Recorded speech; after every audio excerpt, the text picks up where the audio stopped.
नमस्कार। राष्ट्र गर्व में आप सभी का बहुत स्वागत। मैं हूं सुशांत सिन्हा। राष्ट्र गर्व में हम वो कहानियां, वो किस्से, वो फैक्ट्स आपके लिए लाते हैं जो आपको देश पर गर्व करने का और मौके दे सके। अंग्रेजों की 200 साल की गुलामी से भारत 15 अगस्त 1947 को आजाद हुआ, ये तो सब जानते हैं। लेकिन भारत का एक राज्य ऐसा भी था जिसे आजाद होने में 14 साल और लग गए। उसे आजाद कराने के लिए भारत की तीनों सेनाओं को एक साथ मिलकर पहली बार अपने ही देश में बड़े मिलिट्री ऑपरेशन को अंजाम देना पड़ा।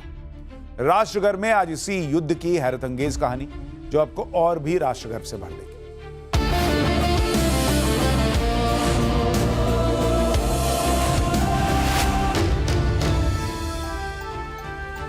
आज जिस तरह ईरान अमेरिका युद्ध पर दुनिया दो खेमों में बटी हुई दिख रही है, उस युद्ध को लेकर भी दुनिया दो खेमों में बट गई थी। तब अमेरिका भारत के खिलाफ हो गया था।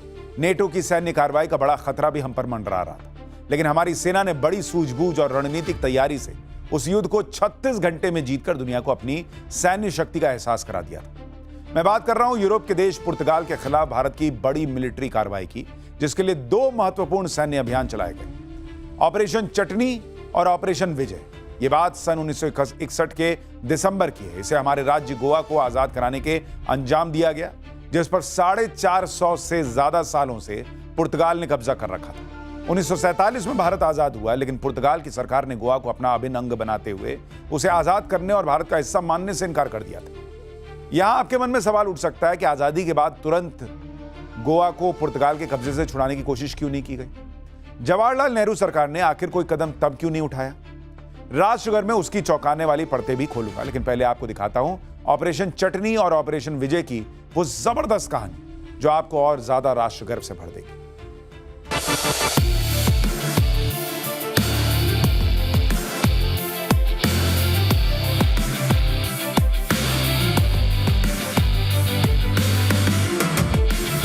गोवा, यह नाम सुनते ही आपके दिलो दिमाग में खूबसूरत तस्वीर उभरती है, जहां सैलानियों की भीड़ भाड़ वाले एक से एक खूबसूरत समुद्री बीच हैं। शानदार पार्टियों, सी फूड और एडवेंचरस नाइट लाइफ से भरा एक अलग जीवंत और लुभावना माहौल है। यहां की एक अलग अनूठी जीवन शैली है। इसीलिए क्षेत्रफल में भारत का सबसे छोटा ये राज्य दुनिया भर में पॉकेट साइज पैराडाइज के नाम से मशहूर है। दुनिया में भारत की एक अलग पहचान है। लेकिन दिसंबर 1961 से पहले इसकी पहचान अलग थी। भारत के इस हिस्से पर पुर्तगाल का झंडा फहराता था, जो भारत से लगभग 12,500 किलोमीटर दूर है और यूरोप के आखिरी कोने का देश कहलाता है। भारत की आजादी के बाद भी गोवा हमारी धरती पर यूरोपीय उपनिवेशवाद का आखिरी प्रतीक था। ऑपरेशन चटनी और ऑपरेशन विजय के जरिए भारतीय सेना ने गुलामी के उस आखिरी प्रतीक को भी ध्वस्त कर दिया। गोवा में मौजूद पुर्तगाली सेना को संभलने का मौका न देते हुए भारत ने मात्र 36 घंटों में गोवा को आजाद करा लिया।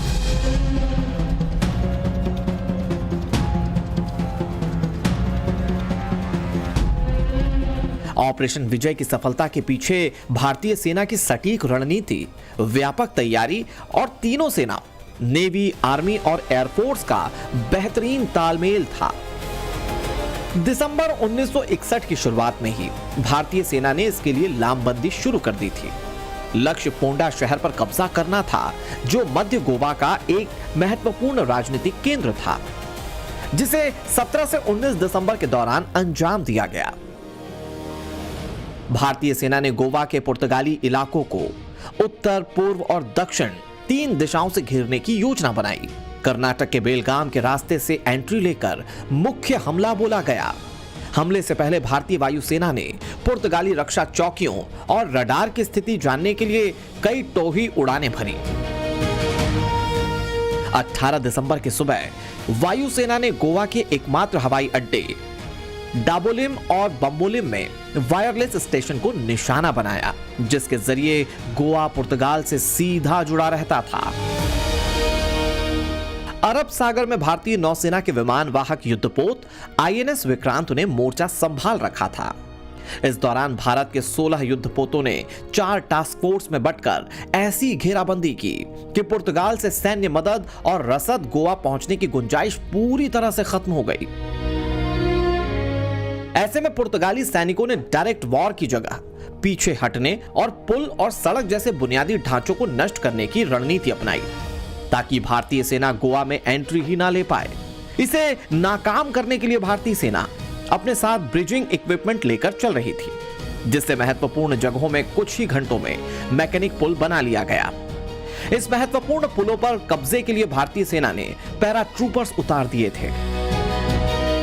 इस तरह 17 दिसंबर 1961 को भारतीय सेना की टुकड़ियों ने गोवा के उत्तर पूर्व में मौलीगुइम शहर पर कब्जा कर लिया।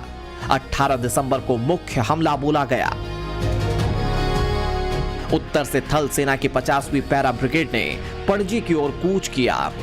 19 दिसंबर को भारतीय सेना पणजी पहुंची। भारतीय नौसेना ने मोरमुगाओ बंदरगाह पर तैनात पुर्तगाली जहाज अल्फोंसो डी अल्बुकर्क को हराकर उसे आत्मसमर्पण के लिए मजबूर कर दिया।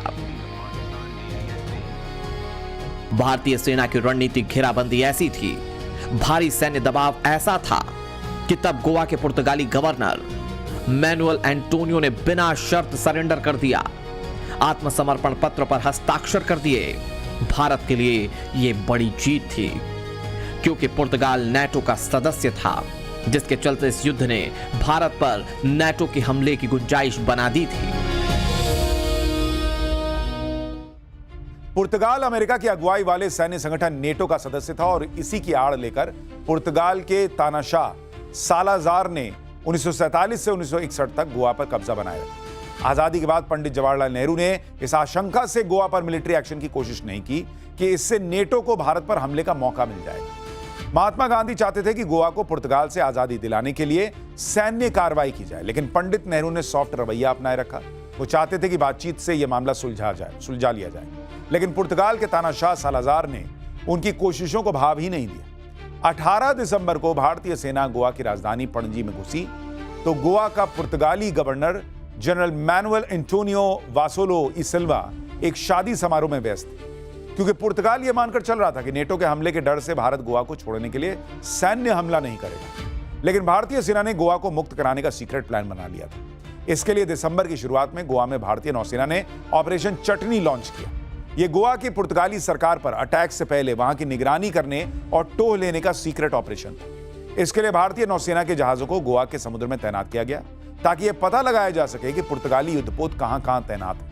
पुर्तगाली सेना की रसद, लॉजिस्टिक और उनके जहाजों की आवाजाही पर नजर रखी गई। यह सुनिश्चित किया गया कि ऑपरेशन विजय के दौरान कोई पुर्तगाली जहाज चुपके से गोवा से बाहर न निकल सके और बाहर से कोई मदद न ले सके। भारतीय सैन्य अभियानों में अक्सर कोड नेम दिलचस्प रखे जाते हैं। ऑपरेशन चटनी नाम इसलिए दिया गया क्योंकि यह मुख्य हमले के लिए जमीन तैयार करने वाला मिशन था। जैसे स्वागत भोज में मेन मेन्यू में सबसे पहले चटनी और सलाद की तैयारी की जाती है। इसे उसी रणनीति के तहत लॉन्च किया गया था।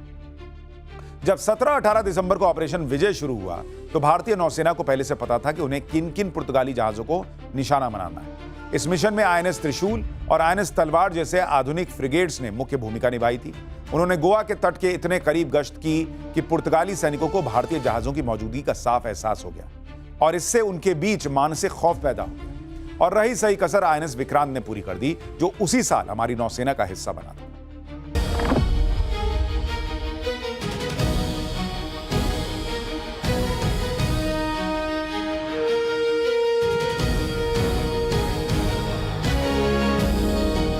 गोवा की मुक्ति के दौरान पुर्तगाली युद्धपोत अल्फोंसो डी अल्बुकर्क और भारतीय नौसेना के बीच हुआ मुकाबला इस ऑपरेशन का सबसे रोमांचक हिस्सा था।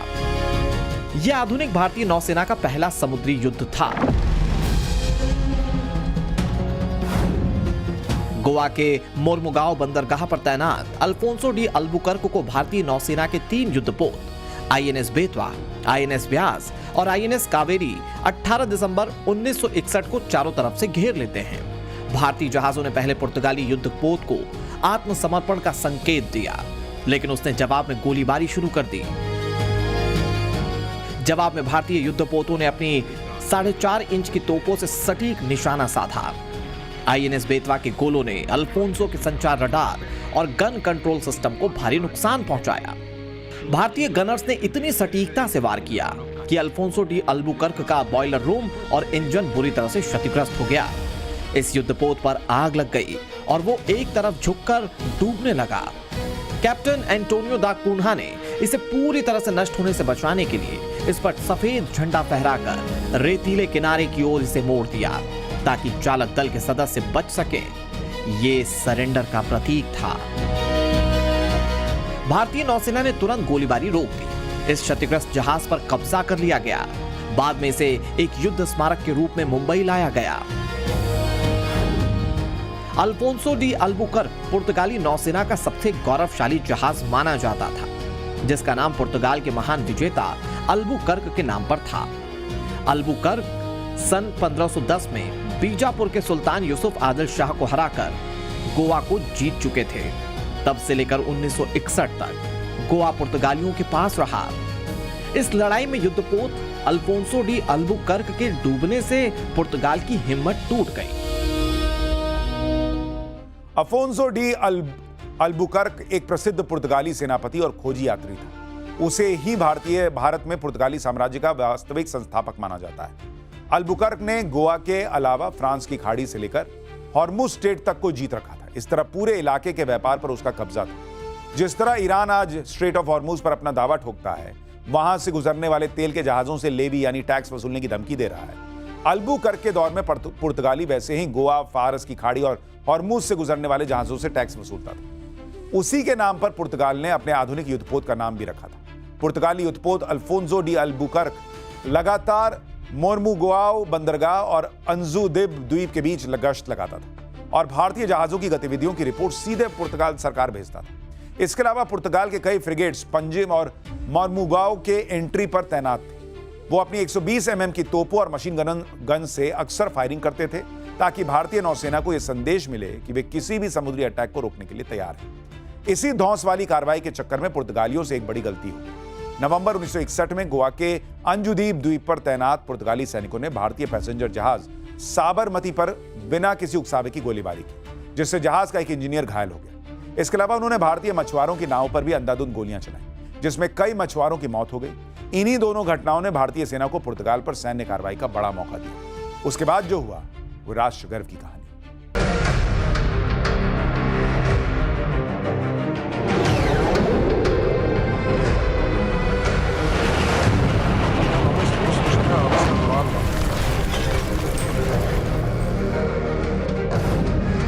गोवा की मुक्ति के लिए ऑपरेशन विजय की रणनीति इस तरह तैयार की गई थी कि पुर्तगाली सेना को संभलने या नेटो देशों से बाहरी मदद का समय ही नहीं मिल सके। तत्कालीन सेना प्रमुख जनरल पीएन थापर ने इस खुफिया ऑपरेशन की जिम्मेदारी तब दक्षिणी कमान के commander lieutenant general JN Chaudhary को सौंपी थी।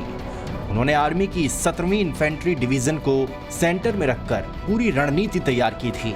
उसे कर्नाटक के बेलगाम के रास्ते से हमला बोलना था। ब्रिगेडियर सगत सिंह की 50वीं पैरा ब्रिगेड को 17वीं इन्फेंट्री की मदद के लिए महाराष्ट्र के सावंतवाड़ी की तरफ से हमला बोलना था। उन्होंने बिजली की तेजी दिखाई और 50वीं पैरा ब्रिगेड के हमले को मुख्य हमले में बदल दिया। उन्होंने 24 घंटे के अंदर ही पणजी में तिरंगा झंडा फहरा दिया। तय प्लान से कई घंटे पहले ही उन्होंने ये जीत हासिल कर ली थी। पुर्तगालियों ने पणजी और बेतिम को जोड़ने वाले सभी रास्तों और पुलों को नष्ट कर दिया था ताकि भारतीय टैंक और गाड़ियां राजधानी में न घुस सकें। पुर्तगाली कमांडर ये सोचकर निश्चिंत थे कि पुल टूटने के बाद भारतीय सेना को नदी पार करने में कम से कम 24 से 48 घंटे लगेंगे, लेकिन ब्रिगेडियर सगत सिंह की स्फूर्ति ने उन्हें संभलने का मौका ही नहीं दिया। उनके पास भारी वाहन या नदी पार करने के आधुनिक उपकरण नहीं थे। ऐसे गोवा के दो बड़ी और रणनीतिक नदियों मांडवी नदी और शाहपुरा नदी को पार करने के लिए उन्होंने सेना के भारी मैकेनिकल पुलों के आने का इंतजार नहीं किया, बल्कि स्थानीय नावों, स्टीमर और लकड़ी के लट्ठों से बनी राफ्ट से अपने सैनिकों को लेकर पणजी में घुस गए और गोवा की आजादी तय कर दी। ये भारत के सैन्य इतिहास की सबसे तेज और निर्णायक कार्रवाई मानी जाती है। ब्रिगेडियर सगत सिंह की बिजली की तेजी और गजब की रणनीति से पुर्तगाली सरकार इतनी बौखला गई थी कि उनके सिर पर $10,000 अमेरिकी का इनाम रख दिया। पुर्तगाल से लेकर नेटो देशों में उन्हें पकड़ कर लाने वाले को मोटा इनाम देने के वांटेड वाले पोस्टर लगा दिए। ब्रिगेडियर सगत सिंह अपनी लंबी कदकाठी, रौबीली मूंछों और हमेशा पैराशूट रेजिमेंट की मैरून बैरेट टोपी पहनने के लिए जाने जाते थे। उनकी इसी विशिष्ट छवि और युद्ध क्षेत्र में उनकी मौजूदगी ने उन्हें एक लेजेंड बना दिया था। ब्रिगेडियर सगत सिंह को पुर्तगाल सरकार से जारी इनामी पोस्टर के बारे में तब पता चला जब गोवा में उस दौरान मौजूद कुछ अमेरिकी पत्रकारों ने उन्हें पहचान लिया और उस पोस्टर का हवाला दिया। सगत सिंह ने उस इनामी पोस्टर को एक मेडल की तरह लिया और मजाक में कहा था कि पुर्तगालियों ने उनकी कीमत कम लगाई है। 1967 में नाथुला संघर्ष के दौरान चीन की सेना ने भारतीय चौकियों पर हमला किया। हालात गंभीर थे और ऊपर से आदेश का इंतजार